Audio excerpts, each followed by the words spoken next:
देश के बाहर भी काम कर रहे हैं, उनका 24 घंटे एक ही काम है कि हिंदुत्व को कैसे खंडित किया जाए, और हम गफलत में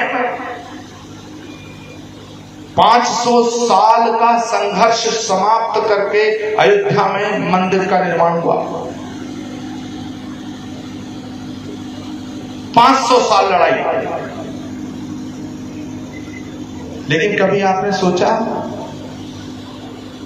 मंदिर का निर्माण हो गया, 500 साल का संघर्ष, हमने लड़ाई जीती, प्रभु राम अपने आसन पर विराजमान हो गए,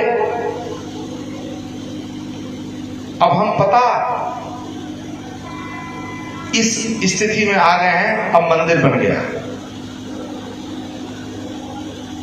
और पूज्य तमाम यहां जितने महापुरुष बैठे मंच पे, मैं इनसे भी आग्रह करना चाहता हूं, राष्ट्रीय स्वयंसेवक संघ के सभी सदस्यों से भी मैं ये आग्रह करना चाहता हूं कि हम जैसे जीत गए और अब गफलत में आ गए, अब तो मंदिर बन गया, यहां से जाके सोचना कि मंदिर पहले भी बना हुआ था। मंदिर उन्होंने बिना बना हुआ मंदिर नहीं तोड़ा होगा, बना हुआ मंदिर ही तोड़ा होगा।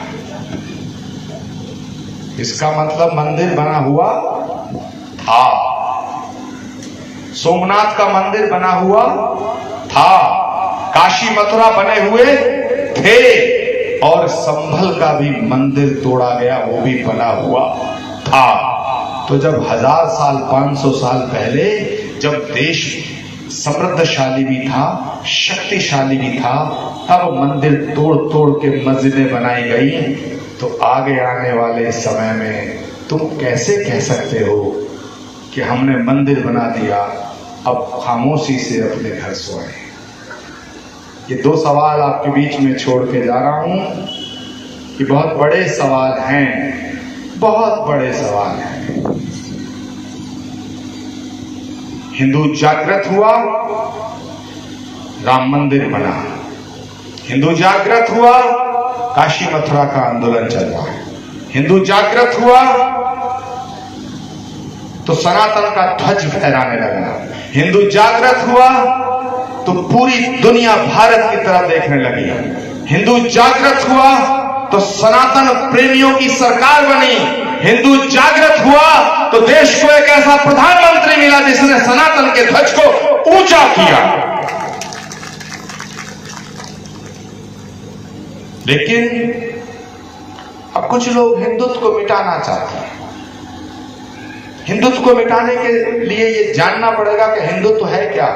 मैं आज ये कहना चाहता हूं कि सत्य, अहिंसा, करुणा, प्रेम, त्याग, तपस्या, शौर्य और बलिदान, तुम्हें जहां भी ये दिखे, जहां सत्य दिखे, समझ लेना वो हिंदुत्व है, जहां अहिंसा दिखे समझ लेना हिंदुत्व है, जहां प्रेम दिखे समझना हिंदुत्व है, जहां करुणा दिखे समझना हिंदुत्व है, जहां त्याग दिखे, तपस्या दिखे, बलिदान दिखे, समझ लेना हिंदुत्व है। तो जो लोग हिंदुत्व को मिटाना चाहते हैं उन्हें सत्य को मिटाना होगा। अब मैं उन सभी ताकतों को यहां से एक चुनौती देना चाहता हूं कि तुम हिंदुत्व को मिटाना चाहते हो, उस हिंदुत्व को मिटाना चाहते हो जिसने छत्रपति शिवाजी महाराज दिया, उस हिंदुत्व को मिटाना चाहते हो जिसने महाराणा प्रताप दिया, उस हिंदुत्व को मिटाना चाहते हो जिसने गुरु गोविंद सिंह जी महाराज दिया, जिन्होंने अपने छोटे छोटे बच्चों की कुर्बानी देना स्वीकार किया, लेकिन औरंगजेब के सामने सजदा करना स्वीकार नहीं किया। आप हिंदुत्व को मिटाना चाहते हो। हिंदुत्व मतलब सत्य, हिंदुत्व मतलब प्रेम, हिंदुत्व मतलब अहिंसा, हिंदुत्व मतलब करुणा, हिंदुत्व मतलब शौर्य, हिंदुत्व मतलब पराक्रम, हिंदुत्व मतलब सेवा, हिंदुत्व मतलब त्याग, हिंदुत्व मतलब तपस्या, हिंदुत्व मतलब बलिदान। हिंदुत्व को मिटाने वालों, तुम हिंदुत्व को नहीं मिटा सकते हो, लेकिन हमें जागते रहना है, हमें जागरण करना है, और जागरण करने के लिए खैर में आए हैं, वरना हमें सैकड़ों किलोमीटर दूर चल के आने की जरूरत क्या थी। ये खांडेकर जी को यहाँ आने की जरूरत क्या थी? महाराज जी को यहाँ आने की जरूरत क्या थी? कैप्टन साहब को यहाँ आने की जरूरत क्या थी? हम इसलिए नहीं आए, हमें तुमसे कुछ चाहिए। हम इसलिए आए हैं कि ये सनातन सशक्त रहना चाहिए, क्योंकि अगर सनातन नहीं रहा तो ये भारत नहीं रह पाएगा। सनातन नहीं रहा तो भारत नहीं रह पाएगा, क्योंकि जब तक सनातन है तभी तक भारत है, और जब तक भारत है तभी तक सनातन है। इसलिए जो लोग भारत को तोड़ना चाहते हैं वो भारत की शक्ति को खंड खंड करना चाहते हैं। इसीलिए कभी कोई तुम्हें जाति के नाम पे बंटवारा करने आएगा, कभी कोई भाषा के नाम पे करने आएगा, कभी किसी और नाम पे करने आएगा, कभी किसी और नाम पे करने आएगा। तो मेरे दोस्तों, देवियों, मेरी माताओं, बहनों और मेरे भाइयों, तुम डॉक्टर हो तो, वकील हो तो, साइंटिस्ट हो तो, फौज में जवान हो तो, पुलिस में हो तो, व्यापार में हो तो, तुम्हारा जन्म किसी जाति में हुआ हो, किसी गोत्र में हुआ हो, किसी समाज में हुआ हो, वो भाग्य की बात है।